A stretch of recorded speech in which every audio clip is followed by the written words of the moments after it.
It is Wednesday, August 24th, 2022 at 6:31 p.m. Eastern Time, USA.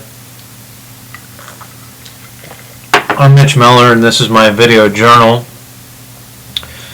This is going to be a little bit long like the last one, but we are going to explain the source of my intelligence in this episode, as well as other intentions and things. So, first things first, I'm systematically challenging the entire United States military to a duel or wrestling match. So we're on to captain. If you've achieved the rank of captain in the United States military or its equivalent in any of the branches, I challenge you to a duel using non-lethal paintball pistols. Since we do not have the prototypes, we will revert to a wrestling match using scholastic rules. If you win the duel, you get to delay me challenging the next rank down by 6 months, and you get a piece of my art valued at millions of dollars. If I win the duel, you must secure funds in your budget to seed my weapons company. If you cannot find it in your federal budget, then you must use your own personal funds to help seed my weapons company. In return, you will get a stock certificate, so partial ownership, and or a piece of my art valued at millions of dollars. That's all I have to offer at this point. So if you do not acknowledge, do not accept this challenge, first and foremost, you are a coward, and secondly, the blood and death of any military action worldwide is on your hands for not legitimizing and validating this form of modern warfare using marksmanship and hand-to-hand combat techniques.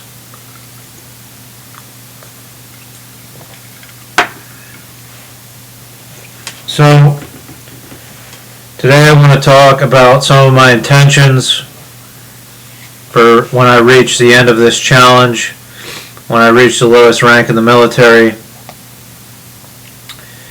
And I want to talk about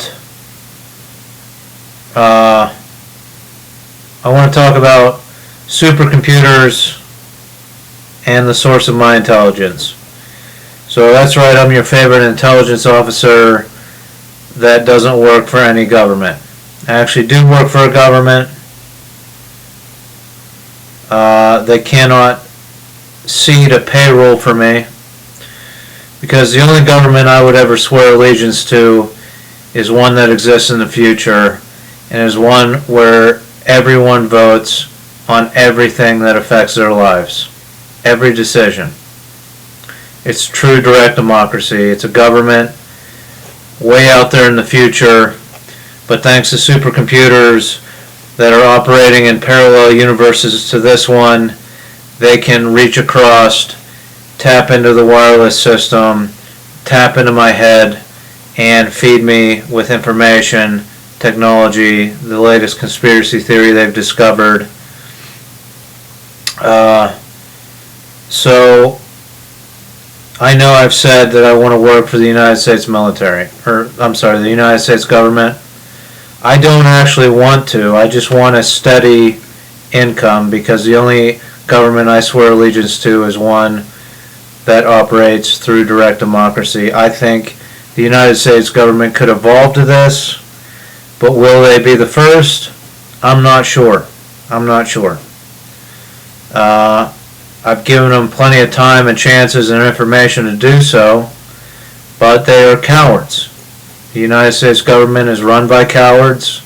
Its military is, as far as I can tell, a bunch of cowards, because I've never received any information from them, any type of contact from them, and we'll continue to operate in that way.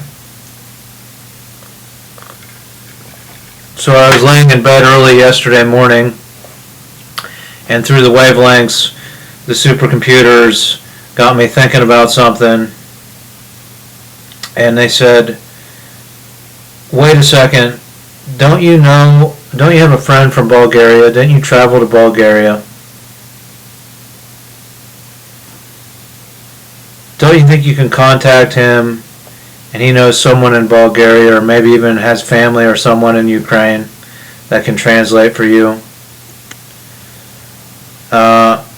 So I want to explain my intentions because I've published publicly the peace treaty, and I wrote that peace treaty before this war in Ukraine. But when I get to the end of this challenging, my intentions are to approach right to the Bulgarian government and the Ukrainian government, seeking permission to fly into Bulgaria and travel into Ukraine, hopefully with a translator, or meet a translator in Ukraine. I want to disclose my peace treaty to Ukraine, and I'm buying a camera tomorrow, hopefully, for my birthday, an expensive $1,200 still camera. It only took me 39 years to save up money as a filmmaker, as a journalist, to finally buy a camera. But nobody bought me anything necessarily in my life of very much value. I've worked and saved for everything I've got. I want to take this still camera, and I'm going to do some video projects in the future here, and I don't imagine that I could travel to Ukraine for another 6 months, so hopefully the war is over. But I want to take this still camera and I want to take pictures of the war-ravaged country of Ukraine. I'm also going to inform the Ukrainian government about my Periscope platform. And I think this is the perfect opportunity to show how the Periscope platform can be indoctrinated and cut corruption drastically in Ukraine as it rebuilds.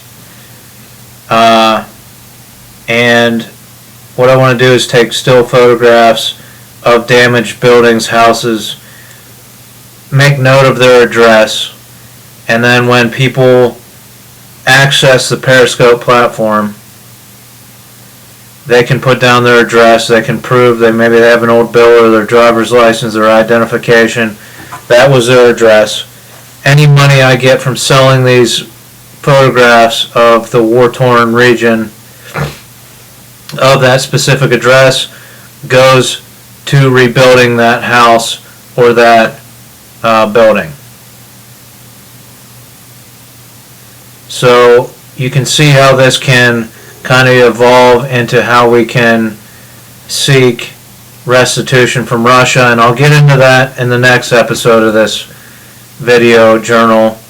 But that's the basis of what I want to do as a photojournalist in Ukraine.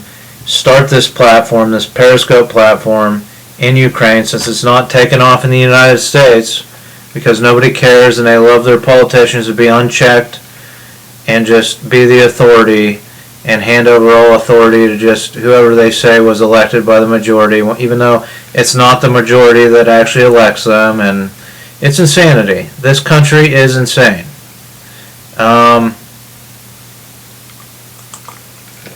Now, I'm not thrilled to go back to East Europe, where I was strapped down to a bed and injected with Haldol or some other chemical, but maybe if I stay on my medication, I get the correct permissions from the government, I speak to the right officials, maybe it'll be fine this time.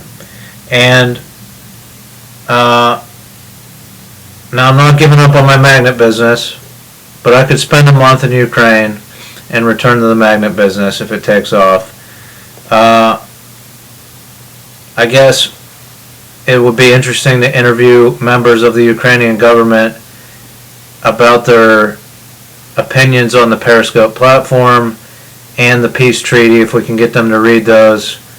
But I want to help Ukraine. I want to help it rebuild, and I want my technology company to be geared towards rebuilding war-torn countries, to seeing to peace, And yeah, so that's kind of my intentions, my plan right now.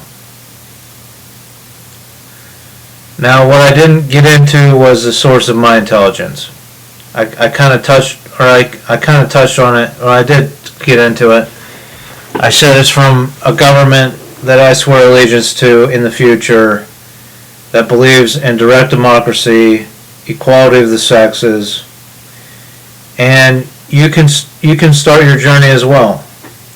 You too can become as intelligent as I am. The first step is standing in your living room, your bedroom, your hotel room, with your electronic devices, microphones out, not recording, just so that they can hear in the dormant mode they're in, and in front of your television, and just say, I believe in direct democracy. Now, depending on what country you're in, this will send up a red flag to your government that you're a terrorist, that you're an anarchist, that you're subversive in some way. But it will also draw your attention to the supercomputers that they're designing to spy on the entire population of that country. Because that's what it comes down to. Algorithms and supercomputers, and how can we better spy on our own people, on other countries, so on and so forth. So it'll get you on the radar. Now, if you believe in equality of the sexes and you push for that and you engage in that in your day-to-day conversations, once you're on the radar, maybe the supercomputers will help contact you as well. I can't make any guarantees. I don't exactly know how they work. I've tried to explain it in my books, but that's why I'm your favorite intelligence agent, contacted by supercomputers, trained by supercomputers, self-taught and self-trained in many other fields.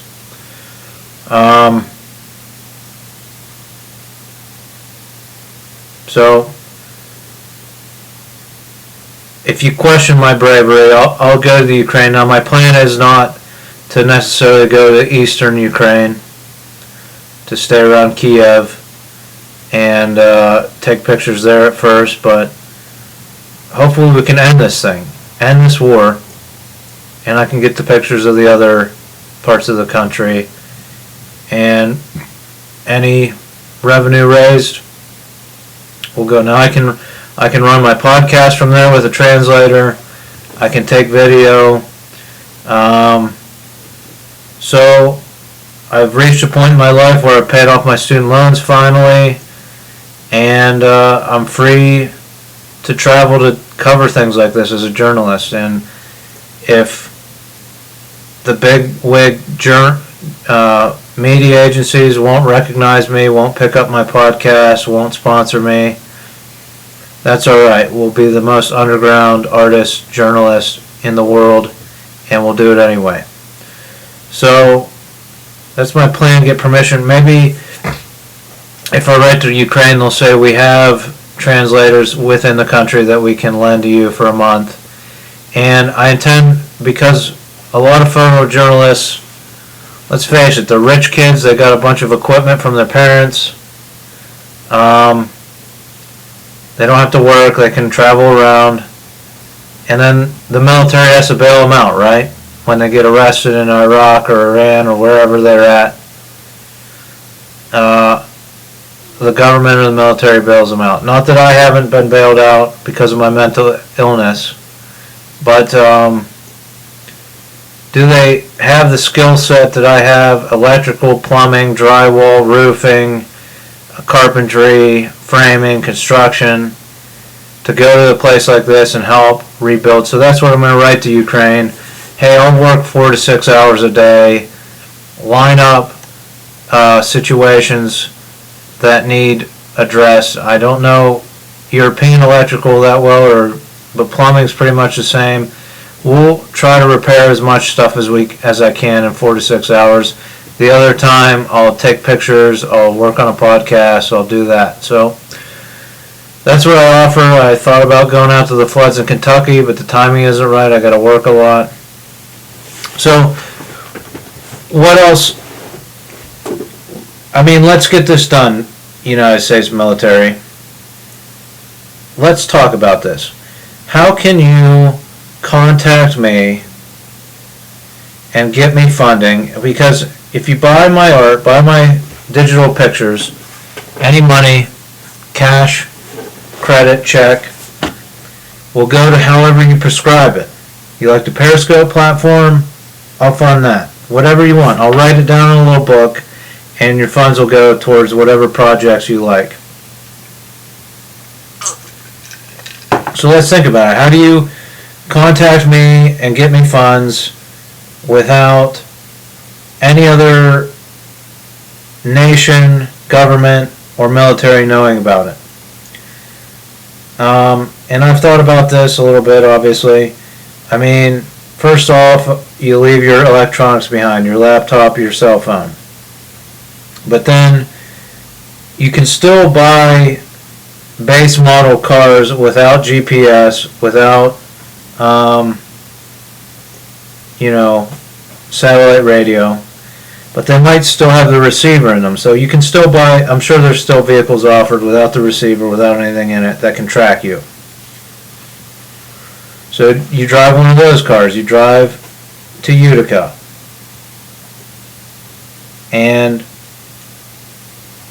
Or if you don't have access to that, talk to a pizza delivery driver. They're probably driving a 1998 Honda Civic with no tracking devices on it. Rent their car from them. Drive to Utica, Pennsylvania. Go to the store, Krabby Kelly's. On the wall is hanging a painting that I painted, a Mitch Miller edition painting. Tweet Kelly or Ken, those will be your three bartenders, that you want to buy that painting, you want to offer over face value, but you want to meet the artist. They'll find my number. Ken has my number, Kelly has my number, Tweet can get my number. They'll call me, they'll say, I have somebody here who wants to buy your painting, but they want to meet you. I'll drive up from Pittsburgh and meet you there. I'll take you out in the woods. We can exchange money. I can show you on my laptop my pictures, we can meet in my dad's garage. I can unplug the television. That's the only thing in there really listening is the television I brought up to him.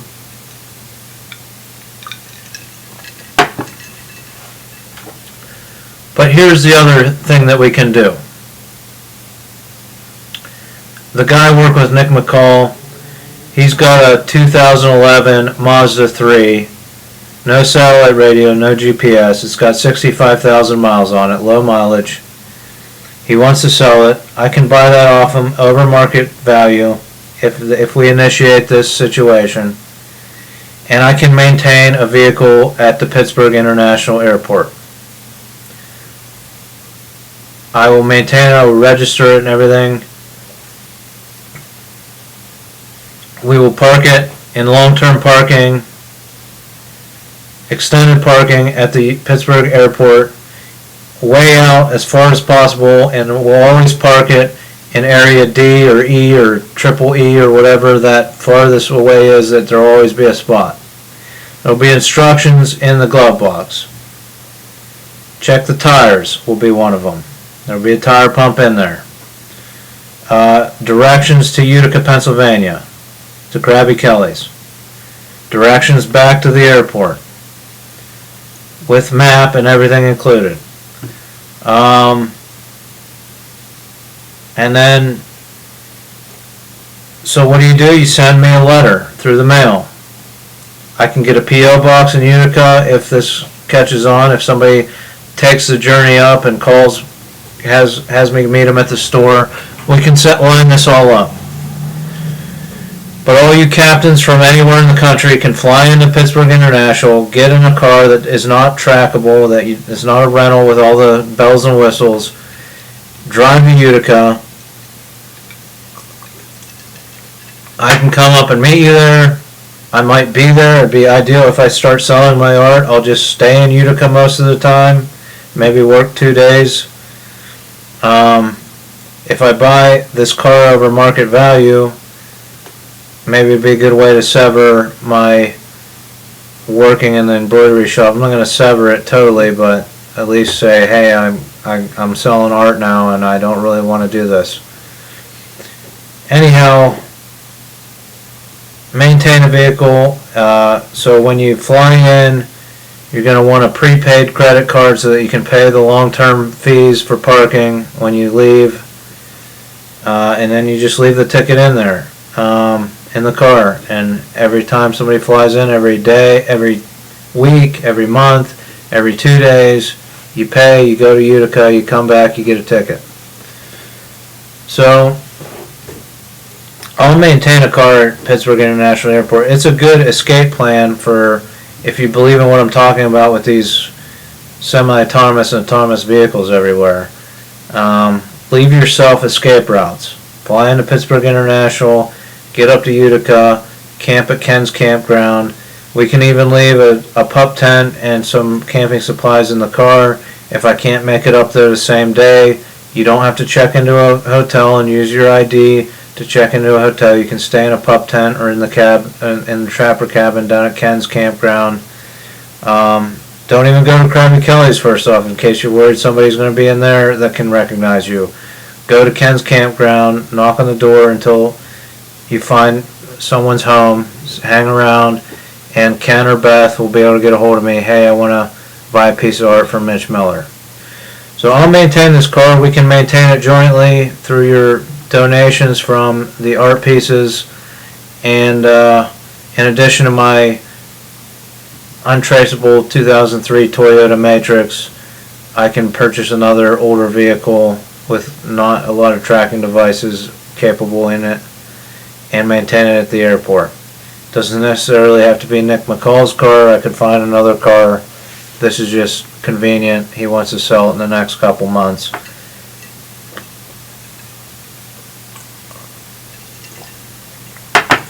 And this applies if we maintain this vehicle, any nation, any military. It's even more difficult to fly under the radar when you're coming in from a foreign country. It allows you to have a vehicle and get up to Utica to meet with me. And we just have to have a gentleman's, gentle ladies agreement that you will not use the vehicle to do other clandestine things. It'll strictly be for meeting me in Utica, exchanging currencies, exchanging pleasantries, and exchanging art. I can put my art pieces on a USB drive. You can wait 5 years if you want before you ever upload that digital piece of art to one of your computers, or you can do it as soon as you get home.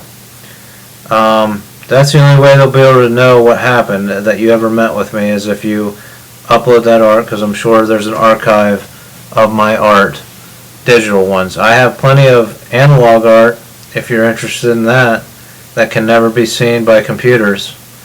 I have that art available too. So just let me know, and let's get this done. Let's fund this. You can say, I want to fund your project with Ukraine, and this will allow me to get over there sooner. And maybe you say, hey, don't challenge the rest of the military. I got enough captains and majors that'll give you $1,000 when they come meet with you, drink some whiskey with you at the campground, and you'll be covered for at least the next year. So forget about that, and prepare yourself, start making contact with Ukraine, and it's all deniable. Like I said, I'm going to do this on my own, with just my government in my head, my direct democracy government guiding the way. So I'm going to do it on my own. It's not like another nation can accuse you of aiding me in any way if we met up in a totally untrackable way. So, even if they did, we're trying to end a war and transition the world to direct democracy, a better form of government where people have more freedom and more decisions in their day-to-day lives. Thanks for watching. Join me next time when I talk about how the Periscope platform can be applied to Russia to deliver what communism was supposed to deliver 60 years ago. I'm not totally against communism if it takes the form of truly delivering the means of production to the workers, which is what the Communist Manifesto says, and that means democracy. So I'm not totally against it, just like I'm not totally against capitalism if it's a measured, controlled form of capitalism where we don't have billionaires that can buy crazy companies and drive them into the ground. Alright, thanks for watching.